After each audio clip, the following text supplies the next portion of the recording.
बिस्मिल्लाहिर्रहमानिर्रहीम। अस्सलाम वालेकुम स्टूडेंट्स। आज हम पढ़ेंगे चैप्टर नंबर 12 में से लेक्चर नंबर 26 और हमारा आज का टॉपिक है methods of plant nutrition and insectivorous plants.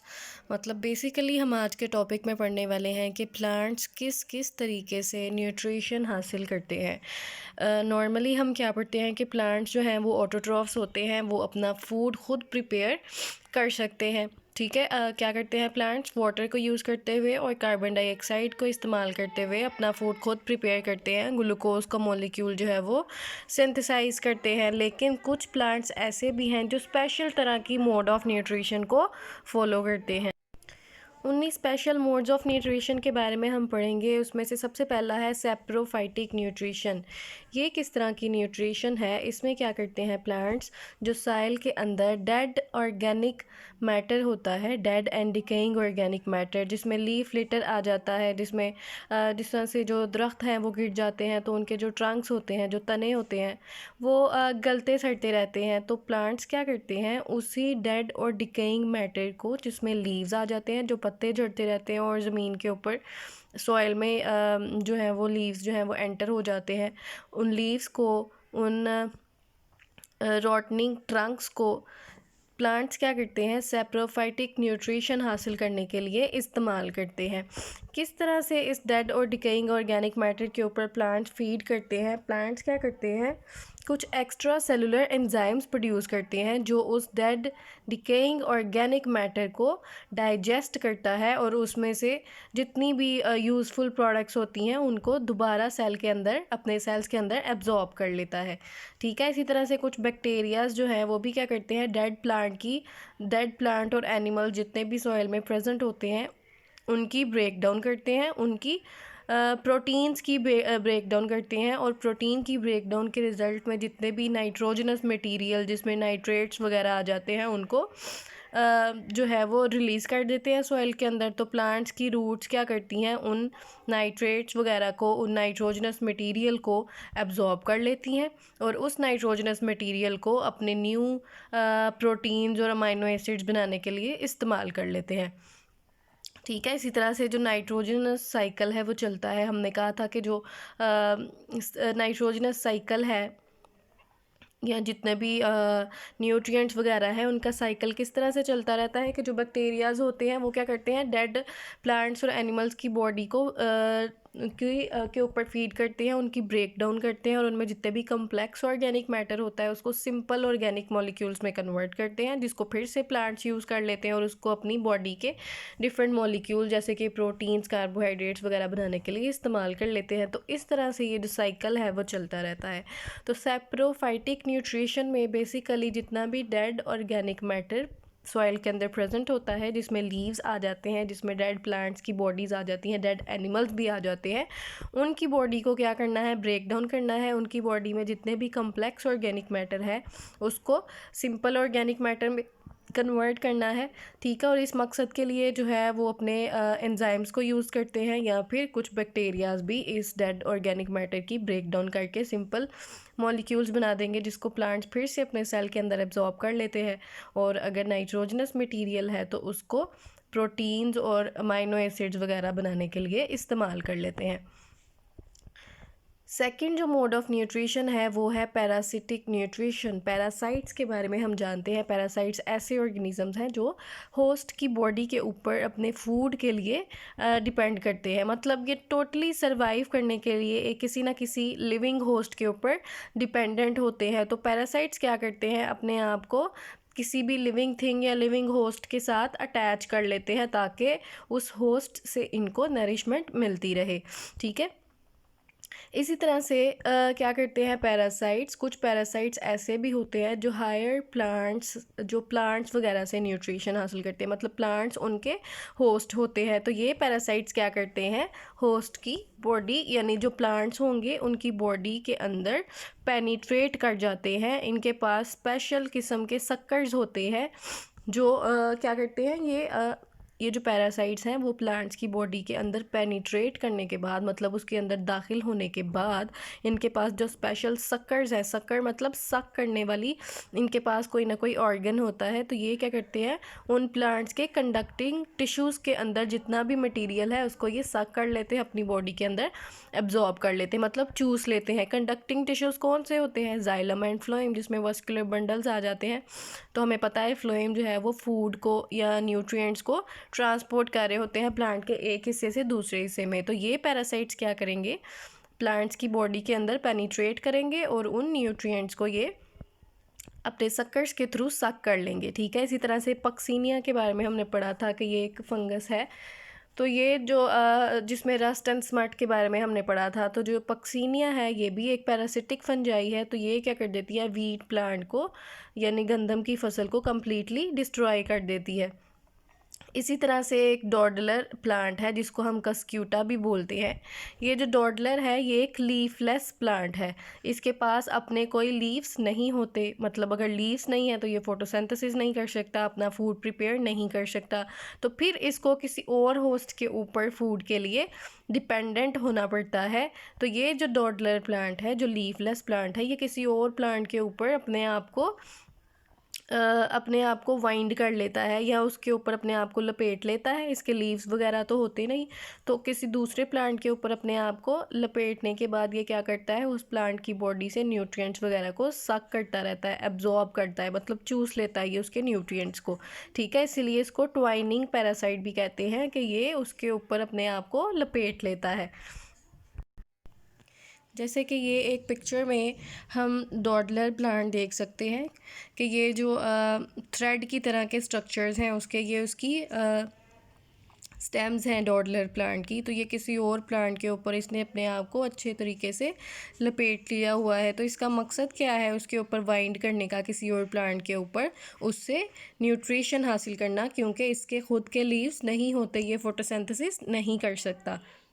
इसी तरह से जो थर्ड मोड ऑफ न्यूट्रिशन है वो है सिम्बायोटिक न्यूट्रिशन। सिम्बायोसिस या सिम्बायोटिक न्यूट्रिशन एक ऐसी एसोसिएशन है दो डिफरेंट लिविंग ऑर्गेनिजम्स के बीच में जिसमें दोनों को फ़ायदा हो रहा होता है। मतलब दो डिफरेंट ऑर्गेनिजम्स जो हैं वो क्या करते हैं, मिल के रहते हैं, और मिल के रहने की वजह से, उस एसोसिएशन की वजह से इन दोनों ऑर्गेनिजम्स को फ़ायदा हो रहा होता है।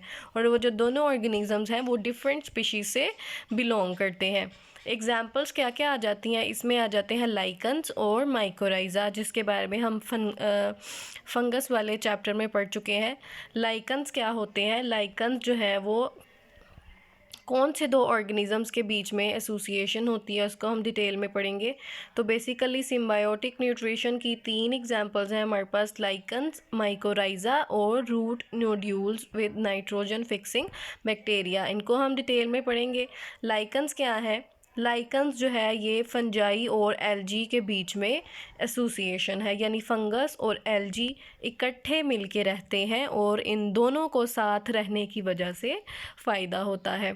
अब एल्जी क्या है, एल्जी हमें पता है कि ये फोटोसिंथेसिस कर सकती है, अपना फूड खुद प्रिपेयर कर सकती है, लेकिन जो फंजाई है वो फोटोसिंथेटिक नहीं होती, वो जो है वो हेट्रोट्रॉफिक होती है।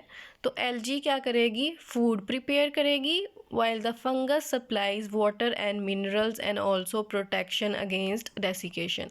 मतलब क्या होता है यहाँ पे, जो एल्गी है वो एक किसी भी फंगस के माइसीलियम क्या होता है, फंजाई की बॉडी होती है, तो फंजाई की बॉडी के अंदर एल्गी रहेगा, मतलब उसको प्रोटेक्शन मिलती रहेगी कि ये किसी और की बॉडी के अंदर रह रहा है। इन्वायरमेंट से इसको क्या मिलेगी, प्रोटेक्शन मिलेगी। इसके साथ साथ जो फंजाई है वो एल्गी को वाटर और मिनरल्स भी प्रोवाइड करेगा। तो फंगस को क्या फ़ायदा हुआ एल्गी को अपने अंदर रखने का या उसको प्रोटेक्शन प्रोवाइड करने का, उसको मिनरल्स या फिर वाटर प्रोवाइड करने का। फंगस को फ़ायदा ये होगा कि जो एल्गी है वो फोटोसिंथेसिस करके फूड प्रिपेयर करेगी और उस फूड को फंगस भी इस्तेमाल करेगी, फंजाई भी इस्तेमाल करेगी। तो लाइकन जो है बेसिकली उसमें एल्गी और फंजाई इकट्ठे मिलके रह रहे होते हैं। एल्गी फोटोसिंथेसिस करती है और फंजाई जो है वो एल्गी को protection, water and nutrients supply करती है। इसी तरह से माइकोराइज़ा जो है वो एसोसिएशन है between fungi and roots of higher plants, मतलब प्लांट्स की रूट्स यानी जड़ें और फंजाई, इन दोनों के दरमियान जो एसोसिएशन होती है उसको हम माइकोराइज़ा कहते हैं। फंजाई क्या करती है? फंजाई फिर हमने जैसे पहले पढ़ा कि फोटोसिंथेसिस नहीं कर सकती, लेकिन प्लांट्स तो फोटोसिंथेसिस कर सकते हैं ना। तो प्लांट क्या करेंगे? फोटोसिंथेसिस करेंगे और वो जो फूड प्रिपेयर होगा उसको फंगस भी इस्तेमाल करेगी। तो प्लांट्स को क्या फ़ायदा हुआ फंगस के साथ एसोसिएशन बनाने का? माइकोराइज़ा जो है जो फंजाई है बेसिकली ये रिलेशनशिप है दोनों का, ये कहता है कि ये पुअरली अंडरस्टूड है। अभी तक प्रॉपरली इसको समझा नहीं जा सका कि माइकोराइज़ा की एसोसिएशन का प्लांट को क्या फ़ायदा होता है। लेकिन कहते हैं कि ये जो माइकोराइज़ा एसोसिएशन होती है, जो प्लांट्स अपनी रूट्स के साथ फंगस को अटैच करते हैं या माइकोराइज़ल एसोसिएशन शो करते हैं, वो ज़्यादा अच्छी ग्रोथ शो करते हैं। लेकिन वो प्लांट्स जो माइकोराइज़ल एसोसिएशन नहीं बनाते उनकी ग्रोथ इतनी अच्छी नहीं होती। तो कहा यह जाता है कि हो सकता है कि वो जो फंजाई है वो क्या करती है, प्लांट्स के अंदर ऑर्गेनिक मैटर की ब्रेक डाउन करती है और उसके रिज़ल्ट में जो न्यूट्रिएंट्स वगैरह बनते हैं वो एब्जॉर्ब करके प्लांट को पास ऑन करती है। ठीक है, मतलब माइकोराइज़ा में प्लांट को ये फ़ायदा हो रहा है कि फंजाई उसको सॉइल में से न्यूट्रिएंट्स एब्जॉर्ब करके दे रही है, और जो फंजाई है उसको क्या फ़ायदा हो रहा है कि वो फोटोसिंथेसिस के रिज़ल्ट में जो फूड बनता है उसको यूज़ करती है। इसी तरह से आ जाते हैं रूट नोड्यूल्स।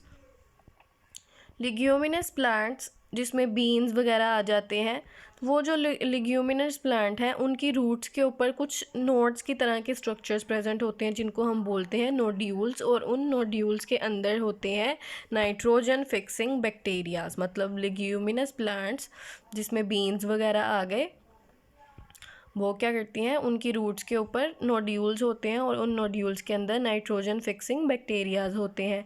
अब ये जो बैक्टीरियाज हैं ये क्या करते हैं, प्लांट को नाइट्रोजन फिक्स करके देते हैं, मतलब नाइट्रोजन को नाइट्रेट्स में कन्वर्ट करके प्लांट को देंगे। जिस लिग्यूमिनस प्लांट के ऊपर ये नोड्यूल्स होंगी उसके अंदर जो बैक्टीरियाज होंगे वो नाइट्रोजन फिक्स करके उस प्लांट को देंगे नाइट्रेट्स की फॉर्म में। तो वो क्या करेगा, उन नाइट्रेट्स को डिफरेंट प्रोटीन्स वगैरह बनाने के लिए इस्तेमाल कर लेगा प्लांट। ठीक है, और प्लांट जो है वो उस बैक्टीरिया को क्या फ़ायदा देता है, बैक्टीरिया को फूड प्रोवाइड करता है। ठीक है, बैक्टीरियाज भी फोटोसिंथेसिस नहीं कर सकता, तो क्या करेगा, नाइट्रोजन फिक्स करके वो प्लांट को देगा और प्लांट जो है वो फोटोसिंथेसिस करके फूड प्रोवाइड करेगा उस बैक्टीरिया को। ठीक है, जिस तरह इस डायग्राम के ऊपर हमें ये एक लेग्यूमिनस प्लांट की रूट्स दिखाई दे रही हैं और इसके ऊपर आपको छोटे छोटे नोड्स की तरह के स्ट्रक्चर दिखाई दे रहे हैं, ये बेसिकली नोड्यूल्स हैं और ये एक लेग्यूमिनस प्लांट्स की रूट्स है। ठीक है, इसी तरह से लाइकन्स जिसमें हमने कहा था कि एल्गी और फंजाई मिलके रहते हैं। ठीक है, तो फंजाई का जो माइसीलियम होता है वो हमें पता है थ्रेड लाइक स्ट्रक्चर्स होते हैं जिसमें हाइफी आ जाते हैं। तो इसी तरह हमें डायग्राम में थ्रेड लाइक स्ट्रक्चर्स दिखाई दे रहे हैं जो कि फंजाई का माइसीलियम है, और इस माइसीलियम के अंदर एल्गी जो है वो रहती है। इसी तरह से कुछ प्लांट्स हैं जिनको हम बोलते हैं इंसेक्टिवोरस प्लांट्स, ऐसे प्लांट्स जो इंसेक्ट्स को खाते हैं। ठीक है, मतलब उनको क्या करते हैं, उनको कैप्चर करते हैं, उनका शिकार करते हैं इंसेक्ट्स का, फिर उनकी बॉडी की क्या कर देते हैं, ब्रेक डाउन, और उसके रिजल्ट में जितने भी न्यूट्रिएंट्स बनते हैं उनको ये एब्जॉर्ब कर लेते हैं। ठीक है, इंसेक्टिवोरस प्लांट्स कौन कौन से हैं वो हम डिटेल में पढ़ेंगे। इंसेक्टिवोरस प्लांट्स कहता है ऐसे प्लांट्स हैं जो अपनी ऑर्गेनिक जो अपनी डाइट है उसको किस तरह पूरा करते हैं, ऑर्गेनिक कंपाउंड्स की ब्रेक डाउन करके। ठीक है, किस तरह से वो ऑर्गेनिक कंपाउंड जो है वो बेसिकली इंसेक्ट्स की बॉडी के अंदर प्रेजेंट होते हैं। तो ये इंसेक्ट्स की बॉडी की क्या करते हैं, ब्रेक डाउन। ये क्या कर लेते हैं कि जो छोटे छोटे इंसेक्ट्स होते हैं या स्मॉल एनिमल्स होते हैं उनको ट्रैप कर लेते हैं, मतलब उनका शिकार कर लेते हैं, फिर उनको डाइजेस्ट करते हैं। ये जो इंसेक्टिवोरस प्लांट्स हैं बेशक ये ट्रू ऑटोट्रॉफ्स हैं, ये अपना फूड खुद प्रिपेयर कर सकते हैं, लेकिन इसके बावजूद ये इंसेक्ट्स को क्यों कैप्चर करते हैं? इसलिए ताकि इनकी ग्रोथ जो है वो ज़्यादा इम्प्रूव हो और रैपिड हो।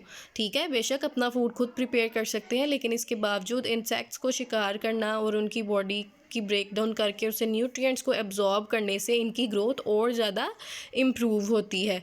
ठीक है, तो ये इनकी जो इंसेक्ट्स की बॉडी में नाइट्रोजनस कंपाउंड्स होते हैं ये इन प्लांट्स के लिए बेनिफिशियल होते हैं, फ़ायदेमंद होते हैं। कुछ प्लांट्स क्या करते हैं कि वो जो इंसेक्ट्स को ट्रैप करेंगे या जिनका शिकार करेंगे इनके ऊपर क्या करेंगे, या तो बैक्टीरिया के ज़रिए वो डिकम्पोज होंगे वो इंसेक्ट्स वगैरह, मतलब बैक्टीरिया का तो काम ही डिकम्पोजिशन है ना, तो उन इंसेक्ट्स को ट्रैप करने के बाद ये उनके ऊपर बैक्टीरियाज जो है वो उनकी डिकम्पोजिशन करेंगे और उसके रिज़ल्ट में जो न्यूट्रिएंट्स होंगे उसको ये प्लांट एब्जॉर्ब कर लेगा, या फिर ये प्लांट जो है वो कुछ एंजाइम्स को स्क्रीट करेगा, रिलीज़ करेगा जो उन इंसेक्ट्स को डाइजेस्ट करते हैं। ठीक है, और उसके रिज़ल्ट में जितना भी नाइट्रोजनस कंपाउंड्स बनेंगे इसको ये प्लांट्स एब्जॉर्ब कर लेंगे। सबसे पहली जो एग्जांपल है वो है पिचर प्लांट, ये भी एक इंसेक्टिवोरस प्लांट है। पिचर प्लांट जो है कहता है इसके लीव्स जो है वो मॉडिफाइड होते हैं एक सैक की तरह के स्ट्रक्चर में। इसके लीव्स जो हैं पिचर प्लांट के वो किस तरह के स्ट्रक्चर में मॉडिफाइड होते हैं, एक सैक की तरह का स्ट्रक्चर, जिसको पिचर भी बोलते हैं। पिचर बेसिकली हम किसको बोलते हैं उर्दू में, घड़े को बोलते हैं, जो पानी वाला घड़ा होता है। ठीक है, तो इसी तरह जो पिचर प्लांट है इसके लीव्स भी बिल्कुल उस पिक्चर की तरह दिखाई देते हैं, एक सैक की तरह का स्ट्रक्चर बन जाता है इनके लीव्स का, इसलिए हम इनको पिचर प्लांट्स बोलते हैं। और उसके अंदर जो है ये वाटर को फिल करके रखते हैं, मतलब वो जो एक सैक की तरह का स्ट्रक्चर बनेगा इनके लीव्स का, उसके अंदर ये क्या करते हैं, वाटर को फिल करते हैं। उस लीव का जो एंड होता है ना, वो जो पिक्चर की तरह का ये सैक की तरह का स्ट्रक्चर बनेगा, उसके एंड पे कहता है एक हुड की तरह का स्ट्रक्चर होता है, जिस तरह से हम ये डायग्राम में देख रहे हैं। यहाँ पे आप देखिएगा इसका जो लीव है इसने एक पिक्चर की तरह का, एक सैक की तरह का स्ट्रक्चर बनाया हुआ है। ठीक है, यहाँ पे हमें एक सैक की तरह का स्ट्रक्चर दिखाई दे रहा है, और इसके एंड पे देखिएगा कहता है एक हुड की तरह का स्ट्रक्चर प्रेजेंट होता है, मतलब एक कैप की तरह का, जो हुड्स हम लोग पहनते हैं सर्दियों में, तो उसकी जो कैप वाला स्ट्रक्चर होता है बिल्कुल उसकी तरह का स्ट्रक्चर होता है इसके पिक्चर का या इसके सैक का। ठीक है, तो पिक्चर प्लांट का लीफ हमने कहा मॉडिफाई करके बना रहा है एक पिक्चर की तरह का स्ट्रक्चर, एक सैक बन गई हुई है वहाँ पे, और उसके जो एक साइड से उसका मुंह ओपन होता है और वहाँ पे एक हुड की तरह का स्ट्रक्चर प्रेजेंट होता है। अब ये पिक्चर प्लांट क्या करता है, किसी भी कोई भी इंसेक्ट आके फॉर एग्ज़ाम्पल कोई भी फ्लाई आके यहाँ पे बैठती है इनके लीव के ऊपर, तो ये क्या करेंगे, उसको कर लेंगे ट्रैप, उसको यहाँ से इसके माउथ से फेंक देंगे पिक्चर के अंदर, सैक के अंदर। ठीक है, और फिर उसको उस सैक लाइक स्ट्रक्चर के अंदर ये क्या कर लेते हैं, ट्रैप कर लेते हैं। ठीक है, अब वो जो इंसेक्ट होगा, जो भी इंसेक्ट इनके पिक्चर के अंदर एंटर हो जाएगा वो वहाँ से निकल नहीं सकेगा दोबारा, क्योंकि इनकी ये जो हुड लाइक स्ट्रक्चर है यहाँ पे आपको वाइट कलर के हेयर लाइक स्ट्रक्चर्स दिखाई दे रहे हैं। तो कहता है इनके बहुत से स्टिफ या hard hair like structures present होते हैं जो उस इंसेक्ट को दोबारा फिर वापस उस पिक्चर से निकलने नहीं देते। ठीक है, तो फिर क्या होगा, वो जो इंसेक्ट इन्होंने अपने पिक्चर के अंदर कैप्चर कर लिया, उस इंसेक्ट की ये क्या करेंगे, उसको डाइजेस्ट करेंगे, या बैक्टीरिया के ज़रिए या फिर एंजाइम्स रिलीज़ करके, और डाइजेस्ट करने के बाद उससे जितने भी न्यूट्रिएंट्स रिलीज़ होंगे उसको ये क्या कर लेंगे, एब्जॉर्ब कर लेंगे। फिर आ जाता है सेकंड जो इंसेक्टिवोरस प्लांट है वो है Venus fly trap. Venus fly trap जो है इसकी कहता है लीव के दो हिस्से होते हैं, यानी दो बाइलोब्स होते हैं इसके लीव की, और उसके दरमियान में एक मिड रिब प्रेजेंट होती है या फिर एक वेन प्रेजेंट होती है उन दोनों बाइलोब स्ट्रक्चर्स के दरमियान में। ठीक है, और उसके दोनों बाइलोब स्ट्रक्चर के किनारों पे प्रेजेंट होते हैं कुछ हेयर्स। ठीक है, ये देखिएगा जिस तरह डायग्राम में हमें दिखाई दे रहा है, ये है वीनस फ्लाई ट्रैप का लीव। ठीक है, इसके दो हिस्से हैं, एक ये वाली लोब है और एक ये वाली लोब है, और दोनों लोब्स के जो मार्जिन्स हैं, जो किनारे हैं, वहाँ पे हमें कुछ हेयर लाइक स्ट्रक्चर ब्रिसल्स दिखाई दे रहे हैं। ठीक है। ब्रिसल जो है वो बेसिकली हम कांटों को भी बोलते हैं। तो ये जो लीव है वीनस फ्लाईट्रेप का, इसकी 2 बाइलोब्स हैं और उसके दरमियान में एक मिड रिब प्रेजेंट है जो हमें डायग्राम में दिखाई नहीं दे रही, और उन दोनों लोब्स के किनारों पे कुछ हेयर लाइक स्ट्रक्चर्स प्रेजेंट है। ठीक है, अब ये क्या करता है वीनस फ्लाईट्रैप, ये जो वीनस फ्लाईट्रैप है, जब कोई भी इंसेक्ट आके इसके लीफ को टच करेगा तो ये क्या करता है, जिस तरह से इस डायग्राम में एक इंसेक्ट हमें दिखाई दे रहा है जो इसकी दोनों बाइलोब्स के दरमियान में फंस चुका है, ट्रैप हो चुका है। तो जैसे ही कोई इंसेक्ट आके इसके लीफ के ऊपर बैठेगा, ये अपनी दोनों बाइलोब्स को क्या कर लेगा, उनको मिला देगा आपस में, जिस तरह से इस डायग्राम में हमें दिखाई दे रहा है। ये अपनी दोनों जो लोब्स हैं उनको क्या कर लेता है, इंटरलॉक कर लेता है, उन दोनों लोब्स को मिला देता है, जिसकी वजह से वो इंसेक्ट जो है वो इसके वो जो फिर सैक लाइक स्ट्रक्चर बनेगा उसके अंदर फंस जाएगा, ट्रैप हो जाएगा। तो सिमिलर वे में ये भी क्या करेंगे, या एंजाइम्स के ज़रिए या बैक्टीरियाज के थ्रू उस इंसेक्ट की करेंगे डाइजेशन, और जो भी न्यूट्रिएंट्स रिलीज़ होंगे उसको ये क्या कर लेंगे, एब्जॉर्ब कर लेंगे। फिर आ जाता है हमारे पास एक और इंसेक्टिवोरस प्लांट जिसको हम सनड्यू बी बोलते हैं। ये जो सनड्यू है, कहता है इसके पास भी इसके लीव भी मॉडिफाइड होते हैं एक स्पेशल तरह के स्ट्रक्चर में। इनके जो लीव्स हैं ना, इनके छोटे छोटे टाइनी लीव्स होते हैं, टाइनी का मतलब होता है स्मॉल लीव्स। तो उन स्मॉल लीव्स के ऊपर हेयर लाइक स्ट्रक्चर्स प्रेजेंट होते हैं जिनको हम बोलते हैं tentacles. Numerous hair like structures जिनको हम क्या बोलते हैं, टेंटिकल्स। ठीक है, और हर जो वो हेयर लाइक स्ट्रक्चर है उसके एंड पे कहता है एक ग्लैंड प्रेजेंट होता है। ठीक है, अब ये जो प्लांट्स है ना, ये एक स्पेशल तरह की इनसे स्मेल आती है। ओडोर का मतलब होता है कि स्मेल, इनकी खुशबू। ठीक है, तो इनकी एक स्पेशल तरह की खुशबू होती है जिसकी वजह से जो इंसेक्ट्स हैं वो इनकी तरफ अट्रैक्ट होते हैं। अब कोई भी इंसेक्ट आएगा इन प्लांट्स की तरफ, जब वो इनके करीब आएगा तो इनके जो हेयर लाइक स्ट्रक्चर थे जिनके ऊपर ग्लैंड्स प्रेजेंट थे, वो ग्लैंड जो है वो कुछ सक्रीशंस रिलीज़ करते हैं जो बहुत स्टिकी सक्रीशंस होती हैं। मतलब ऐसी सक्रीशन जिसकी जो किसी चीज़ को चिपका सकती है अपने साथ, जिस तरह हम ग्लूज़ वगैरह या गम स्टिक यूज़ करते हैं किसी चीज़ को चिपकाने के लिए। तो इसी तरह इनके ग्लैंड जो है ये ऐसी सक्रीशंस रिलीज़ करते हैं कि इनके पास कोई भी इंसेक्ट आएगा तो ये क्या करेंगे, उसको अपने साथ ही चिपका देंगे। जिस तरह से ये डायग्राम में हम देख सकते हैं कि इनके लीव्स आप देखिएगा, इनके ऊपर बहुत सारे हेयर की तरह के रेड रेड स्ट्रक्चर्स प्रेजेंट हैं, और उन हेयर्स के ऊपर आपको ड्रॉप्स की फॉर्म में कुछ ग्लैंड्स दिखाई दे रहे हैं। ये ग्लैंड जो है ये सिक्रीशंस रिलीज़ करते हैं, और कोई भी इंसेक्ट इनके करीब आएगा तो ये उसको क्या कर लेंगे, ट्रैप कर लेंगे। जिस तरह से डायग्राम में हमें एक ड्रैगन फ्लाई दिखाई दे रही है जिसको हम उर्दू में जहाज़ भी बोलते हैं बच्चे। ठीक है, तो इसको हम, इसका जो इंग्लिश में नाम है उसको हम ड्रैगन फ्लाई बोलते हैं। तो ये एक जो सनड्यू प्लांट है उसने किस तरह से एक ड्रैगन फ्लाई को कैप्चर कर लिया हुआ है। ठीक है, तो ये क्या करते हैं, डिफरेंट इंसेक्ट्स को क्या कर लेते हैं, कैप्चर कर लेते हैं अपनी उन सक्रीशंस के ज़रिए।